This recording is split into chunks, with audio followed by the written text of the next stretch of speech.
أسوأ يوم عدى عليا في حياتي. أسوأ يوم. 8 ساعات. إنا لله وإنا إليه راجعون.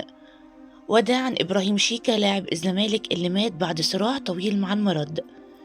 النهارده الكل اتصدم من خبر وفاة إبراهيم شيكا لاعب نادي الزمالك السابق اللي رحل عن عالمنا عن عمر يناهز 28 سنة بعد صراع مع مرض السرطان. آخر أيامه كان حاسس بالوجع الشديد، ورغم كده كان دايما بيحاول يخفي معاناته عن الناس.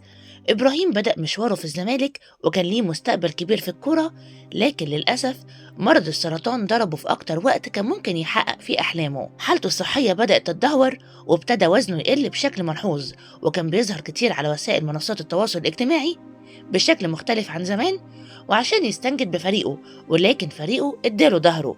شيكا ما كانش ليه غير عزمه وإصراره، ولكن الظروف كانت فعلا قاسية عليه في وقت من الأوقات لما فريقه رفضه بشكل واضح، وده كان مؤثر عليه جدا في بعض اللحظات.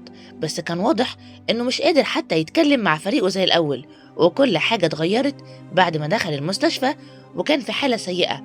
وبرغم دعم النجوم إلا إنهم ما قدروش يساعدوه بشكل كافي. إبراهيم كان دايما بينقل للناس إحساسه القوي إنه هيتجاوز المرض، لكن السرطان كان أقوى منه.